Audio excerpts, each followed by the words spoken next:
할렐루야, 아멘. 귀한 우리 기도 내려온 찬양, 우리 성도님들 마음의 밝음을 보니 제 마음이 기쁩니다. 하나님께 영광을 돌립니다. 아멘. 세상에는 완전한 불행도 또 완전한 행복도 없습니다.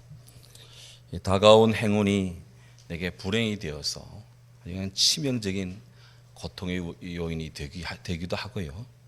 누가 보아도 확실한 불행인데 그것이 오히려 우리에게 행운이 되기도 한답니다. 그래서 세간의 사람들은 인생사 세옹지마다 그렇게 이야기를 합니다. 중국 송나라에 송이라는 사람이 있었습니다. 이분은 인생 삼불행이라 이렇게 인생 삼불행론, 소위 말해서 사람이에게는 세 가지 불행한 사건이 있다, 이런 것으로 굉장히 깊은 인생의 통찰을 이야기한 적이 있는데, 그 첫 번째 불행은 소년 등과입니다. 너무 일찍 어린 시절에 과거의 대과에 급제를 하는 것이죠. 그것이 오히려 인생의 불행이 될 수 있다는 겁니다. 무슨 말이냐? 일찍 출세하면 사람이 마음이 교만해지고 그 교만함이 결국 인생을 불행으로 만들 수 있다는 그런 우려입니다. 두 번째는 석부 형제 지세라. 부모를 너무 잘 만난 것도 인생의 불행의 요인이 된다는 거예요. 위세가 대단한 부모 형제를 만나서 그가 그냥 남부럽지 않게 건세를 끼고 그렇게 살면 좋은 것 같은데, 그것이 그의 성공의 삶의 요인은 치명타가 됩니다. 부모 믿고 노력을 하지 않습니다. 행동을 절제하지 않습니다. 세간의 그런 비정한 평가를 받습니다. 그래서 부모를 너무 좋은 부모를 만난 것도 인생의 불행이 될 수 있다. 세 번째는 뛰어난 재주, 문장력. 이것이 그에게 너무 출중한 것도 인생의 불행의 요인이 될 수 있다라고 하는 유고재능 문장이라 하는 것입니다. 재주가 남다르면 자기 재주만 믿고 노력을 하지 않습니다. 분수를 모릅니다. 절제하지 않습니다. 그러다가 인생에 큰 낭패를 보는 경우가 있다 하는 것이죠. 요즘 인생을 삼모작이라 하는 말들이 유행하는데요, 인생의 일모작을 잘 살았다고 반드시 성공한 인생이 되는 것은 아니다 하는 겁니다. 너무 일찍 너무나 많은 것을 이루면 나중에 이룰 것이 없는 것도 그런 개연성이 있고요. 그렇다고 지금 아무것도 하지 않고 아무것도 이루는 것이 없는 것이 나중에 잘 되는 비결이냐? 그것도 아닙니다. 해밍웨이가 말한 것처럼 매일매일이 새날이다. 매 순간순간이 새날이다. Every day is a new day. 매일매일이 새날이다. 인생은 마지막까지 가봐야 안다는 겁니다. 그래서 사도 바울은 디모데후서 4장 7절 그 인생의 만년에 기록한 디모데에 보내는 두 번째 편지에서 이런 이야기를 합니다. 나는 선한 싸움을 싸우고 나의 달려갈 길을 지키고 믿음을 지켰으니 이제 후로는 나를 위하여 의의 면류관이 예비되었으므로 주 곧 의로우신 재판장이 주께서 그날에 내게 주실 것이고 내게만 아니라 주의 나타나심을 기다리는 모든 자에게 이것을 줄 것이다. 결국 오늘 우리는 이 말씀처럼 주의 선한 싸움, 믿음의 길을 주 오시는 그날까지 우리가 달려가고 진력하고 또 주 앞에 엎드리고 충성해야 하는 것이죠. 우리는 그러므로 모든 날, 모든 때, 모든 시간이 하나님의 선물인 줄 알고 성도의 사명을 다하는 우리 모두 되기를 주의 이름으로 축원합니다. 오늘 말씀은 그때에 라고 시작합니다. 그때에, at that time, 그때에. 마태가 지금 지목하고 있는 그때는 어디일까요? 바로 우리 본문 앞에 보면 마태복음 17장 24절 이 본문 이하에 보면 예수님께서 반세겔의 성전세를 납부할 때입니다. 너희 선생님은 왜 세금 안 내냐? 라고 가브나움의 세관원이 소리를 치니까 베드로도 낸다! 예스! 낸다 하고는 그냥 집에 휙 들어가는 게 예수님이 베드로 진정하고 저 갈릴리 가서 낚싯줄에서 네가 잡은 고기의 첫 번째 입을 열면 동전 하나 나오는데 그거 가지고 가서 네 것 내 것 성전세 내라. 바로 이것입니다. 유대인들은 성전세를 언제 낼까? 아무 때나 성전세를 내도 될 것인가? 제가 찾아봤더니 그게 아니더라고요. 성전세 내는 때가 있더라고요. 유대인의 달력으로 아달월 15일경에 내는데, 이 아달월은 우리의 태양력 달력으로 하면은 2월에서 3월 15일경에 이 세금을 반드시 내야 했습니다. 그런데 이때가 왜 중요하냐? 이때로부터 한 달 뒤 니산월 14일에 우리 예수님이 십자가에 달리시는 겁니다. 그러니까 이 그때에라고 하는 이 마태복음 이 본문의 이 소절에 이것은 우리 예수님 십자가 달리기 약 한 달 전쯤 되는 정황이 때입니다. 이미 예수님께서 두 차례나 인자가 당신이 장차 사람들 손에 달려서 십자가에 달려 죽을 것이고 3일 만에 부활할 것이다 라고 두 번이나 주님의 일에 대한 스스로의 예언을 한 적이 있는데, 지금 주님 말씀이 이제 곧 구체적으로 이루어지고 진행되는 시점입니다. 그러니 얼마나 지금 예수님 입장에서는 당신의 이 한 달 뒤에 죽음이 기다리고 있는데 얼마나 그 심장이 여러 가지 만상이 교차하겠습니까? 그런데 오늘 제자들은 주님의 이런 마음을 아는지 모르는지 누가 크냐 하는 논쟁을 벌이고 있습니다. 오늘 이 사건을 이슈를 자세히 설명한 것이 마가복음 9장인데요. 마가복음 9장 33절 이하에 보면 제자들이 예수님과 함께 길을 가는 중에 누가 크냐 누가 높으냐 하는 열띤 토론을 벌였습니다. 우리말로는 토론인데 영어 성경에는 아규먼트라고 나옵니다.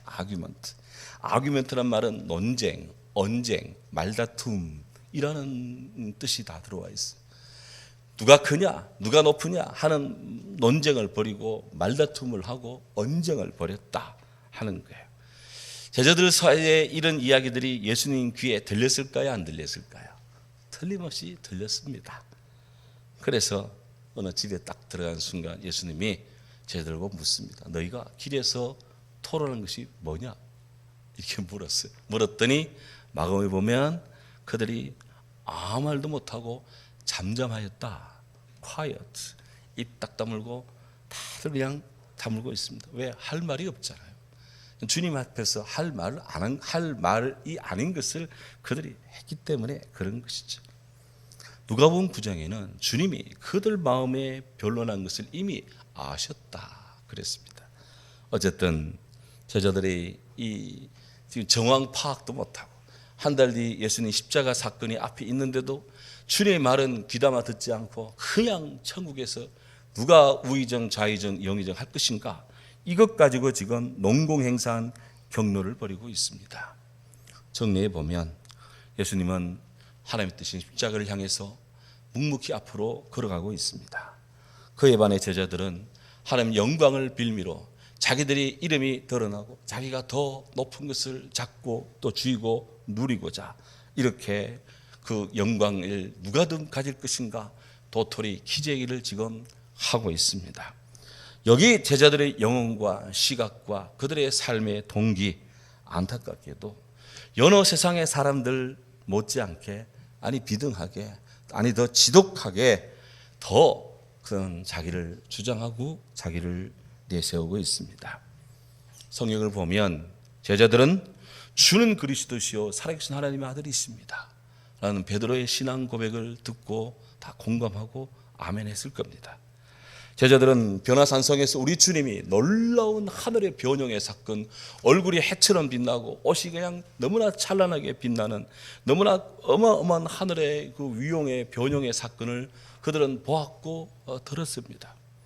그들은 간질병에 심히 걸려 심히 죽을 고생하는, 불에도 넘어지고 물에도 넘어지는 그 아들의 병을, 그 치명적인 질병을 우리 예수님이 고쳐주고 새롭게 하는 예수님 사랑의 치유도 그들 눈으로 보았습니다.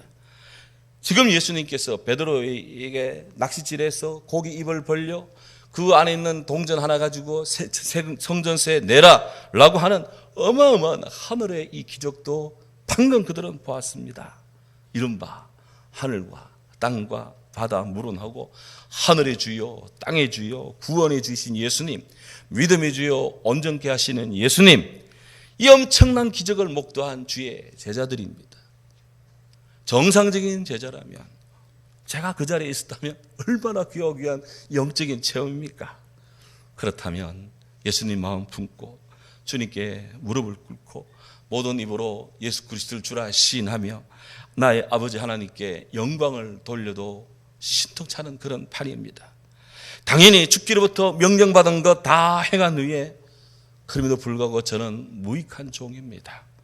그저 해야 할 일을 하였을 뿐입니다 라고 고백하는 것이 청지기로서 당연한 고백일 것입니다.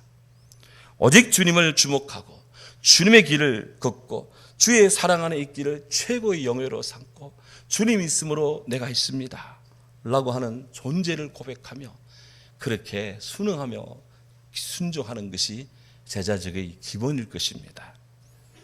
하지만 여기 제자들은 천국에서는 in the kingdom of God, 천국에서는 이라고 하는 전제를 달았지만 누가 겁니까? 접니까? 죄입니까? 하는 서로의 우열을 논하기에 바빴습니다. 1999년도 도이치뱅크 독일 은행의 분석가인 앤드루 로런스라는 분이 마천루이 저주, 스카이스크레이퍼 코스라는 이 마천루이 저주라는 이론을 이 세상에 내놓았는데 이게 굉장히 예사롭지가 않습니다. 이게 뭐냐 하면은 이 앤드루 로렌스가 20세기를 되돌아보면서, 지금 21세기잖아요. 1900년대를 딱 100년간을 되돌아본 다음 과거 역사 속에 이 빌딩이 올라가는 것과 세계 경제의 관계성을 이제 조사를 했는데 이게 소위 마천루 저주입니다. 그 결론은 이렇습니다. 세계적인 빌딩이 들어서는 순간 세계는 경제공황을 맞게 된다라는 이론이에요. 실제로 1931년 엠파이어 스테이트 빌딩이 있었습니다. 높이가 무려 381m 높이입니다. 원주의 소금산이 220m밖에 안 돼. 그보다 160m나 더 높아 이게. 어마어마한 산이죠. 영남산보다 높습니다. 그런 빌딩을 딱 겪는 순간에 미국의 경제 대공황이 왔습니다. 한 40년 뒤 1970년대 중반에 뉴욕 맨하탄의 세계무역센터가 쌍둥이 빌딩이 들어섰습니다. 하나는 415m, 하나는 417m. 그리고 그 의간에, 같은 의간에 미국 시카고에 시어스 타워라는 빌딩이 있었는데 무려 442m짜리 빌딩이 있었습니다. 참고로 뉴욕의 맨하탄에 있는 세계무역센터 쌍둥이 빌딩은 9.11 테러 때 테러리스트의 비행기 충돌로 두 빌딩이 무너져 내려앉았죠. 이것이 무너진다는 건 상상도 못했는데 무너져 내렸습니다. 바로 이런 어마어마한 이런 빌딩이 들어서는 순간 세계는 또한 초유의 경제 대공황을 겪었는데 소위 오일 사태, 오일 사태라는 것이 그때 이제 일어났습니다. 그 뒤로부터 한 20년, 한 30년 뒤에 1997년도 아시아 말레이시아 쿠알라룸푸르에 페트로나스 타워라는 것이 세워졌는데요. 높이가 451.9m였습니다. 유럽과 미국을 제치고 아시아의 세계 최고 빌딩이 들었다고 막 아시아 사람들이 막 좋아서 이렇게 박수 친 적이 있었지만 그때 아시아의 경제 대위기가 왔었습니다. 그 뒤로부터 한 5년 뒤에 2010년 아랍에미리트 두바이에 그 유명한 버저 두바이라는 빌딩이 있었는데요. 이 빌딩의 무려 높이가 818m입니다. 가끔 이게 텔레비 선전 나오잖아요. 818m 빌딩이 있었는데 뭐 보이겠습니까 이게? 그러자 세계는 2007년, 2008년 세계 대경제 공황을 지금 맞았습니다. 그리고 지금 10년 조금 지났는데 또 지금 세계 경제 공황 속에 또 있습니다. 소위 마천루이 저주라는 것입니다. 누군가가 큰 빌딩을 세우면 또 다른 경제의 어둠이 드리우고 있는 거예요. 저는 생각해 봤습니다. 마천루이의 저주는 비단 빌딩의 문제만일까? 사람들, 저와 비롯한 우리들의 이 마음의 빌딩이 교만해서 하늘 높은 줄 모르고 치솟아오르는 것은 별 문제가 되지 않을까? 성경은 뭐라고 말할까요? 교만은 패망의 선봉이요 거만한 마음은 넘어짐의 앞잡이니라. 사람의 마음의 교만은 멸망의 선봉이요 겸손은 종귀의 앞잡이니라. 오래전에 세븐이라는 영화를 보았습니다. 1995년도 때인데요. 그때 하여튼 군목 시절 창원에서 이 영화를 한 편 봤는데 너무나 인상 깊어가지고 2번을 연달아 제가 그 자리에서 2번을 연달아 봤습니다.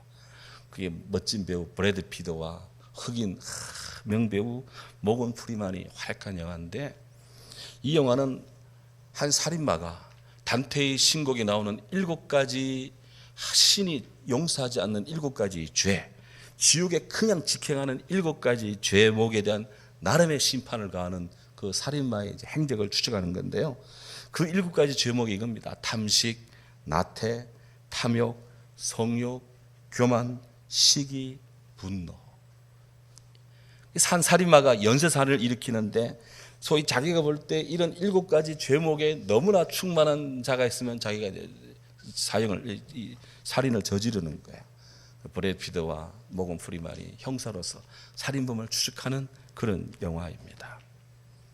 여기 살인마가 저지르는 그 죄, 7가지 인간의 그 죄목들, 그건 사실 영화 속의 이야기만일 수도 있겠지만 인간의 내면에 숨겨져 있고 웅크려져 있는 중세시대의 욕망이기도 하고 오늘날 현대의 욕망이기도 합니다.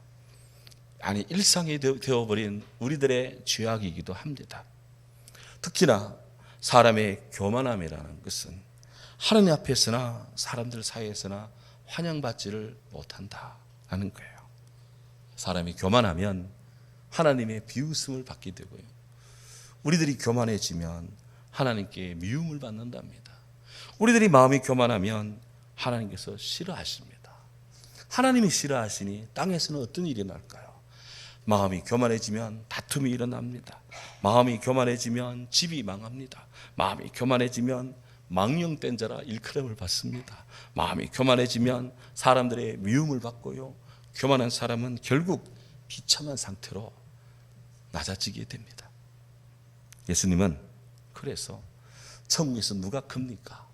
라고 서로 자기가 큰 자라고 여기는 그 제자들의 마음의 그 교만함의 파이를 지금 키우고 있는 이 제자들에게 아주 주름한 낯뜨거운 교훈을 하나 하십니다. 한 어린아이를 불렀습니다. 제자들을 둘러싸여 있는 곳에 가운데에 세웁니다. 그리고 말씀합니다. 너희가 돌이켜서 이 어린아이 같이 되지 않으면 결단코 천국에 못 들어간다. 그러면 누구든지 이 어린아이 같이 자기를 낮추는 그런 사람이 천국에서 큰 사람이다. 이름하여 그 유명한 어린이 교훈입니다. 여기 예수님께서 불러 세운 어린이가 누구일까? 어떤 주석가는 베드로의 아들일 것이다, 이렇게 추정하는 분도 있지만 교회 역사 속에서는 이그나티우스라는 분일 것이다, 그렇게 지목을 해요. 우리가 사도신경에 거룩한 공교회를 믿사오며 라고 할 때 그 공교회라는 말을 역사상 최초로 사용한 분이 이그나티우스라는 분이에요. 이분은 안디옥 교회에 감독으로 있었는데 마지막에 순교까지 한 위대한 신앙의 사람입니다. 만약 그때 이그나티우스 그때 그 소년이라면 예수님이 제자들 가운데 누가 높냐, 내가 크냐, 내가 크다, 이렇게 서로 높다고 할 때 한 어린 소년이, 그때 이렇게 예수님의 교육 모델로 세워진 한 어린 소년이 오랜 시간이 지난 뒤에 교회에 참 교회를 섬기는 세계적인 신학자요, 참으로 주님을 위해 몸을 들인 그런 순교자요, 그 영성의 사람이 되었다는 거 너무나 감격적이죠. 하지만 이게 성경에는 그 이름이 나오지 않으니까 특정해서 이렇게 말하기는 그렇습니다만은 중요한 것은 교회는 처음부터 어린이를 소중히 여겼고요, 결코 버리지 않았습니다. 나아가서 큰 사람이 어떤 사람인지 어린이를 통해 이야기를 하십니다. 그래서 어른들이 어린이를 통해 배우라고 말씀합니다. 요즘이야 어린이에 대한 극도의 배려와 존중의 시대입니다. 학교 앞에, 특히 초등학교 앞에 스쿨존 지나갈 때 30km 그거 어겼다가는 그냥 세금 폭탄 맞습니다. 어린이를 보호 조치가 아주 법률적으로 잘 그렇게 되어 있습니다. 10년 전과는 비교가 안 될 정도로 어린이 천국이 우리 한국도 되어 있습니다. 그런데 예수님 시대는 그렇지 않았습니다. 예수님 시대 어린이 처우와 대접은요, 형편없었습니다. 어린이는 집에 있는 여자들, 자기 부인과 또 그런 이 자녀들은 집에 가장의 재상 목록에는 들어갔지만 사람 대접은 받지를 못했습니다. 인구 카운트할 때도 어린이는 카운트도 안 합니다. 그런 이 어린이에 대한 대접이 신통치 않은 때입니다. 그런데 예수님은 달랐습니다. 하나님 형상으로 지원받고 태어난 한 어린이, 한 인격, 그 인간, 그를 제자들 가운데 세우고 누가복음에는 마가복음에는 그 어린아이를 친히 안으시고 축복까지 해주십니다. 그렇게 하면서 천국을 논하십니다. 주님 말합니다. 너희가 돌이켜 이 어린아이 같이 되지 아니하면 돌이켜, 영어에는 change라고 되어 있어요. 돌이켜, 신학적으로는 마음을, 삶의 방향을 돌이키는 결정적 회심을 말합니다. 돌이킬 회자입니다. 돌이킬 회. 안동 하회 말할 때 그 회입니다. 회롱팔 때 한자로 그 회자입니다. 마음을 돌이키는 것입니다. 마음을 돌이킵니다. 어른의 굳은 마음에서 어린아이의 연성의 마음으로, 그런 딱딱한 완악한 생각에서 어린애 같은 순수한 생각으로 막 등등 자기의 죄 있음을 알고 죄를 회개하고 성령으로 거듭나 주의 나라를 바라보는 사람으로 돌이켜야 천국에서 큰 사람이다. 주님 말씀합니다. 오늘 우리들은 어떤 영성으로 서 있습니까? 어린이의 겸비함, 어린이의 겸손이라는 것, 어린이가 천진난만한 그런 성질도 있겠지만 어린이를 잘 보면 어린이는 자기 명예를 높이는 것 별로 없습니다. 사회적 지위에 그렇게 크게 관심을 갖지 않습니다. 그냥 그렇게 어린이로서 있습니다. 나는 어린이니까. 믿음의 영성에서의 어린이의 겸손의 영성이란 어떤 것일까? 어린이는 본질상 연약해서 혼자 방치해서는 법적으로도 문제가 됩니다. 그래서 오직 부모가 또 선생님이 누군가가 그를 케어하고 돌봐야 됩니다. 이게 사회적인 규약이고 법입니다. 그처럼 우리 성도도 하나님 앞에서 어린아이입니다.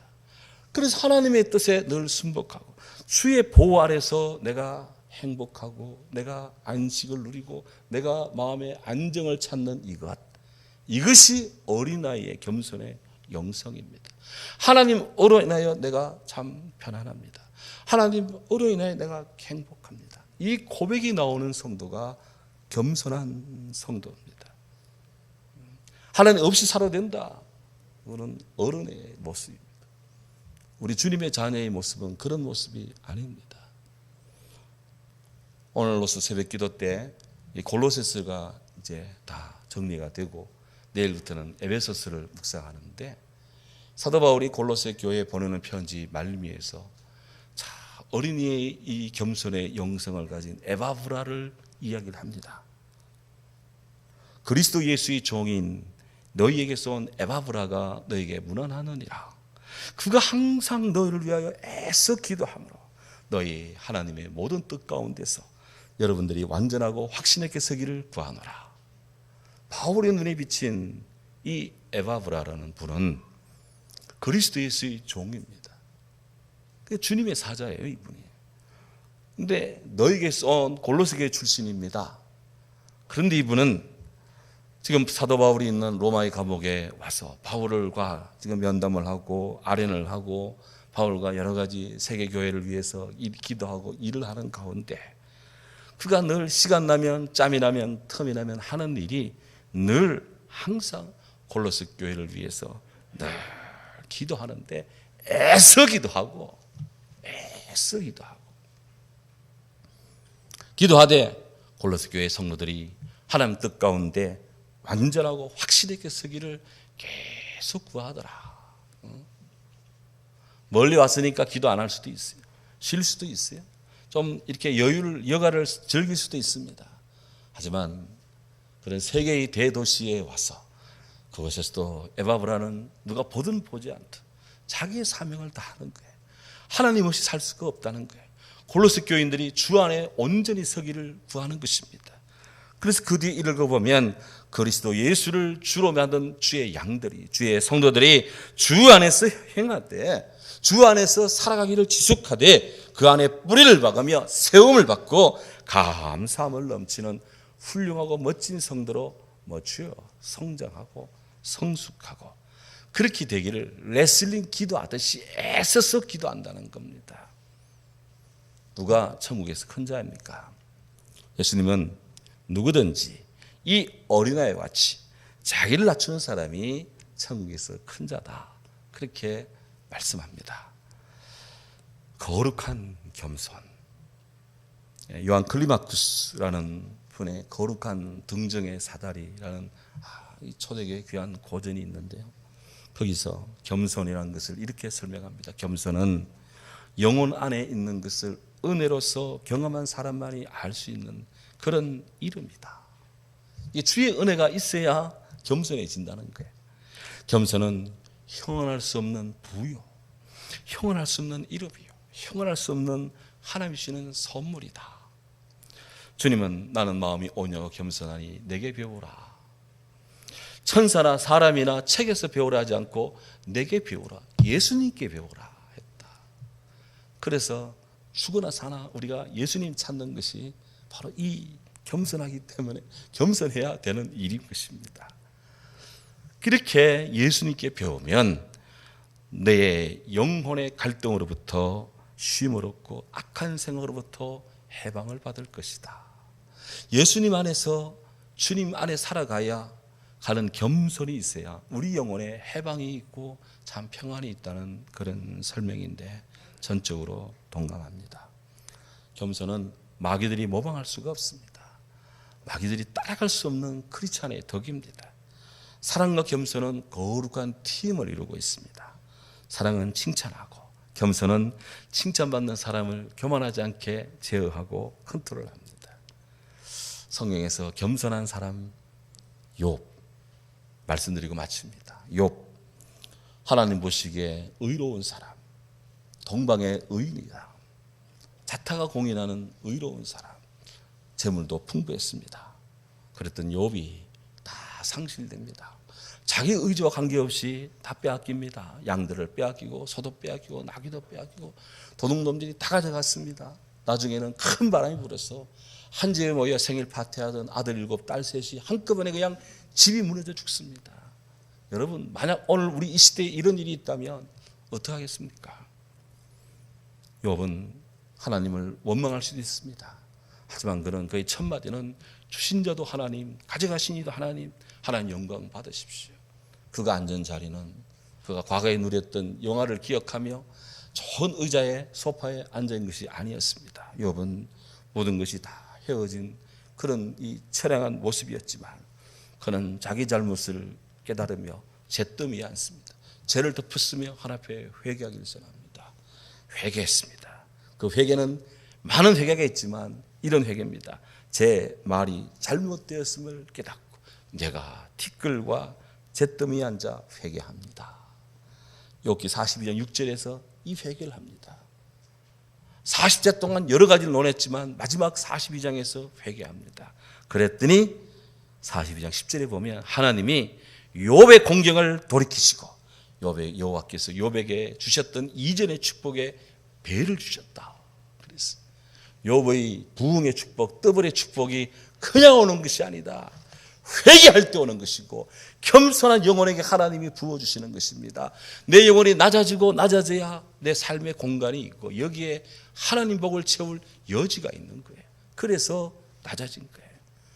오늘 우리에게 필요한 것, 이 시대에 필요한 것, 이 시대에 이 재난의 현장에 필요한 것은 바로 그 잿더미에 우리가 앉는 겁니다. 그 주님을 부르는 겁니다. 나의 입의 말과 마음의 묵상이 주님께 연락되지 못하고 내 마음들의 길을 걸었습니다. 죄를 회개하는 겁니다.